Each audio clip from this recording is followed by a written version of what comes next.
সালামু আলাইকুম। আজকে আপনাদেরকে নিয়ে যাব চাঁদপুর জেলার ফরিদগঞ্জ উপজেলার 15 নং রূপসা উত্তর ইউনিয়নে অবস্থিত রূপসা জমিদার বাড়িতে। মূলত প্রায় 250 বছর আগে বংশাল গ্রামের, বর্তমান খাজুরিয়া গ্রামের হিন্দু জমিদারদের পতনের মাধ্যমে ব্রিটিশদের কাছ থেকে এই জমিদারিত্ব কিনে নেন আহম্মদ রাজা নামের একজন ব্যক্তি। তিনি মারা যাওয়ার আগে তার সন্তান মোহাম্মদ গাজীকে এবং মোহাম্মদ গাজী মারা যাওয়ার আগে তার সন্তান আহমদ গাজীকে এই জমিদারত্ব প্রদান করে যান। এই জমিদারদের আসলে সবচেয়ে বড় বিশেষত্ব ছিল, অন্যান্য জমিদাররা যেমন খাজনার জন্য বা কোনো কারণে প্রজাদের উপর জুলুম অত্যাচার করত, এই রূপসা জমিদার বাড়ির জমিদাররা কখনো প্রজাদের উপর অত্যাচার, জুলুম, জেল, জরিমানা কোনো কিছুই করতেন না, বরঞ্চ প্রজাদের বিভিন্নভাবে সাহায্য সহযোগিতা করে আসতেন। এবং এই কারণেই প্রজারা তাদের প্রতি ছিল অনেক সম্মান এবং সবসময় তাদেরকে শ্রদ্ধার সহিত স্মরণ করত।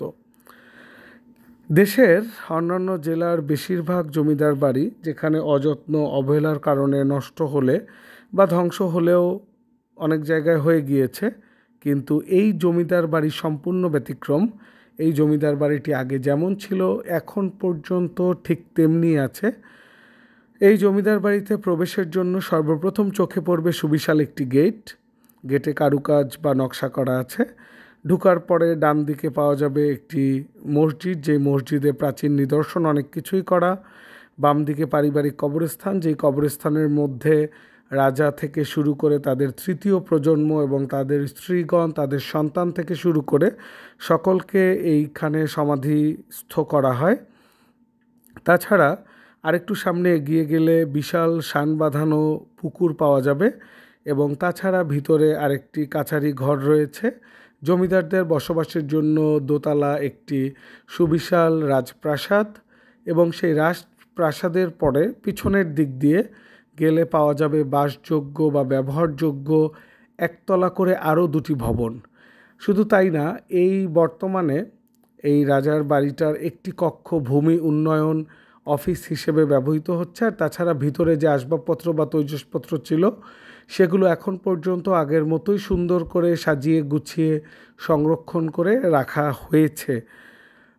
এই বাড়ির বা এই জমিদারদের আরেকটি মহানুভবতা না বললেই না, এটা চমৎকৃত একটি নিউজ বা খবরও বলতে পারেন। মহান মুক্তিযুদ্ধের সময় পূর্ব বাংলার বেশিরভাগ জমিদাররা যেখানে পাকিস্তানি মিলিটারি বাহিনীকে সাহায্য সহযোগিতা করে এসেছে, সেখানে এই রূপসা জমিদার বাড়ি ছিল সম্পূর্ণ তার ব্যতিক্রম। তারা পাকিস্তানি মিলিটারি বাহিনীকে সাহায্য সহযোগিতা না করে তারা মুক্তিযোদ্ধাদেরকে বিভিন্নভাবে সাহায্য সহযোগিতা করেছেন, যার কারণে ওই এলাকার মানুষ বা সকলের মুখে মুখে তাদের এই মহানুভবতার কথা এখন পর্যন্ত প্রচলিত আছে। এই জমিদার বাড়িতে আসার জন্য ডিরেকশনটা বলে দিচ্ছি। চাঁদপুর ওয়্যারলেস থেকে সিএনজি বা অটোযোগে আপনারা সোজা চলে আসবেন ফরিদগঞ্জ। এখানে আসতে লাগবে জনপ্রতি 60 টাকা করে। সেখান থেকে 5 কিলোমিটার ভিতরে অটো বা সিএনজিতে আসলে 25 থেকে 30 টাকার মতো লাগবে। আসলেই আপনারা একদম বাজারের মধ্যে নামিয়ে দেবে। বাজারেই এই রূপসা জমিদার বাড়ি। আপনারা কিছু প্রাচীন নিদর্শন দেখতে পাচ্ছেন, এগুলো সেই প্রাচীন আমলেই করা। এটা রান্নাঘর হিসেবে ব্যবহার করা হতো। আর এখন যেগুলো দেখব আমরা, এগুলো বসবাসযোগ্য দুটো বাড়ি।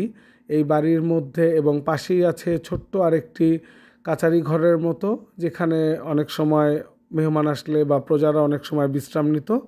এখন এখানে স্থানীয় কিছু লোকজন বসবাস করেন, সেটা অবশ্যই প্রত্নতাত্ত্বিক অধিদপ্তরের অনুমতি নিয়ে তারা এটি রক্ষণাবেক্ষণের দায়িত্বে আছেন। পিছনের দিকে ছোট্ট একটি গেট দেখতে পাচ্ছেন, এই একটি ভবন দেখতে পাচ্ছেন, ওই পাশে আরও ছোট্ট একটি ভবন আছে।